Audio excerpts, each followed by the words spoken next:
Hello, I'm Brent Stafford, and this is Aftermath of Murder Survivor Stories, a multi-part video series produced in support of the National Victims of Crime Week. Aftermath of Murder goes behind the headlines as survivors share their stories about the loss, grief, trauma, and the hope for healing in the aftermath of murder. Joining us today is Teresa, Healey, and Sue Massey. They lost their 27-year-old sister Brenda to murder in 2008. Brenda was attacked and brutally killed by an obsessive co-worker who then committed suicide. Thank you for joining us today. Thank you. So Teresa, let's start with you. What happened to your sister the day that she was murdered? On Friday, March the 7th, 2008, our sister Brenda went to work and never returned. Her body was discovered on Saturday, March 8th. She had been brutally murdered. She had been raped and she had been drowned. The killer, Stephen Daniels, was a co-worker of Brenda's that she befriended.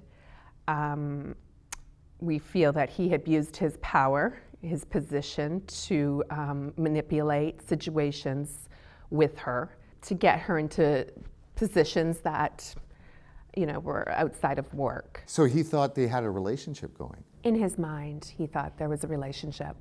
And as I mentioned before, he would manipulate situations in order to get her in a situation where they could be together. And one of those situations that he would use or abuse would be to take her paycheck and, say, let's meet at Kelsey's, I've got your paycheck. And she would come to Kelsey's to pick up her paycheck, and then it was a dinner, and we believe in his mind that was now a romantic dinner that they were sharing. That night, now that you know more of the details, exactly how did it unfold? Well, we don't have a lot of details because there wasn't a real full investigation.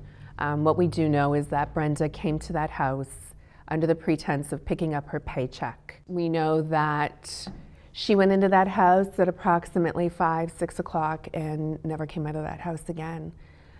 We don't have a timeline of her death, but we do know that Stephen Daniels did commit suicide at 3 a.m. Sue, how did you first hear? First heard, my mom called me the morning of Saturday, March the 8th, to tell me that Brenda was missing. She didn't come home from work. So we had a period of time where we thought Brenda was just missing. We didn't know. And then around noon, we had received the call that she'd actually been found murdered. So how did you feel? Devastated. Unbelievable. It wouldn't sink in. It was like, it was a mistake. They had the wrong, I think I needed to see it for myself because I couldn't process that had happened to her. Shock. It was very surreal. It was almost like an out-of-body experience, like this was not happening to us. Explain to our viewers a bit about this particular killer, and as he was a co-worker. His behavior was unacceptable. A lot of times it crossed the line. Actual workplace behavior that Yes. others saw? Absolutely. Yes. Other people had definitely took note and made complaints about that were not corrected. Did the employer-employee situation let Brenda down? Absolutely. Yes. How so? They could have prevented it.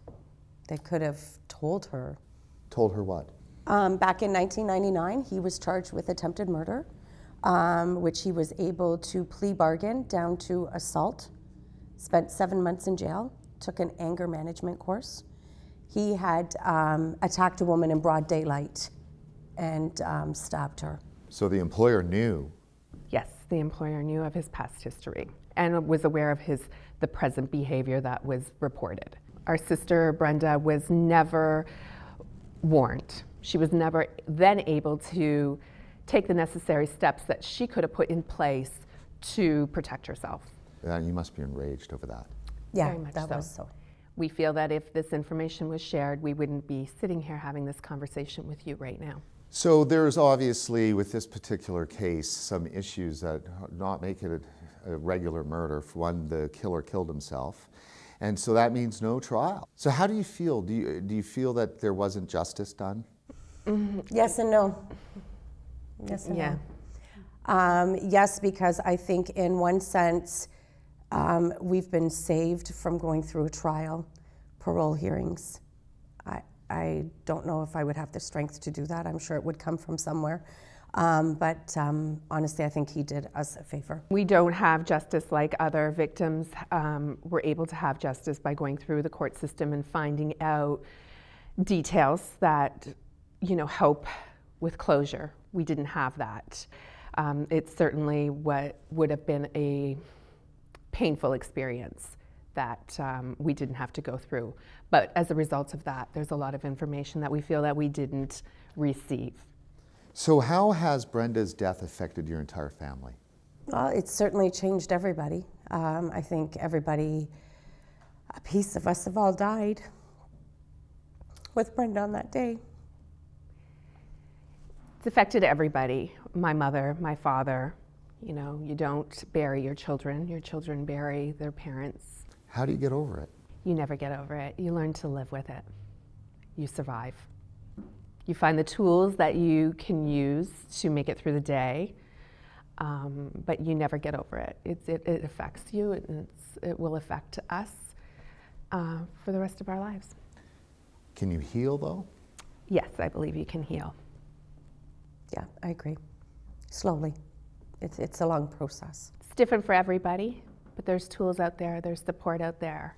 Now, you two started a group in Ontario, and tell us about that. We started the Remember Me Homicide Support Group. Started about 5 years ago. It's a group that was created for survivors, and it's run by for survivors.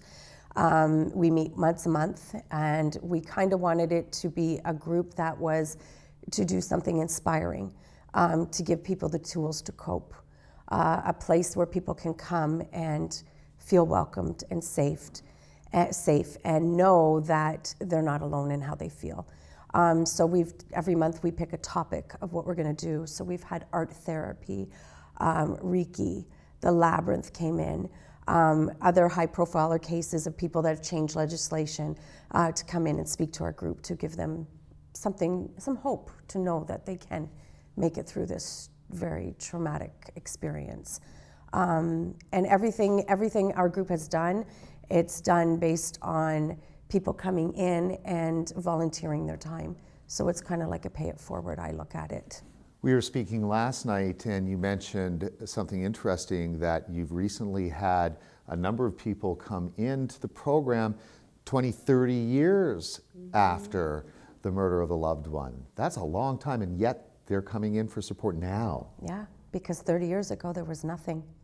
They just did what they had to do to get through each day, and I think it takes a lot of courage to walk into a place like that, and you need support, and they did it, and they're amazing. Teresa, tell me a little bit about how providing support to other survivors helps you.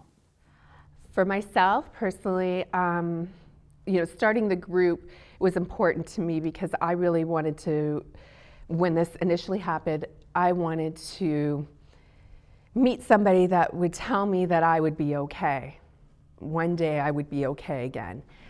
So this group inspires me. I look at this group as being a student. I learn every month something new about myself, about my healing, and am able to share it with other people. And it's a gift, and it's a gift that keeps giving. We all have our own tragic story, but you always meet somebody else who has it worse. And I think when you can embrace that and have people come in and you can comfort them and give them that hope that things will be okay, it helps you tremendously. It makes you feel good. I think it helps you heal. If you or someone you know has experienced a loss through homicide and you live in the Toronto and York region, go to the Brenda's Foundation website at brendahealey.com to find available resources and information on upcoming Remember Me homicide support groups. If you're interested in volunteering or to make a donation, please email or call the number below. This has been Aftermath of Murder Survivor Stories.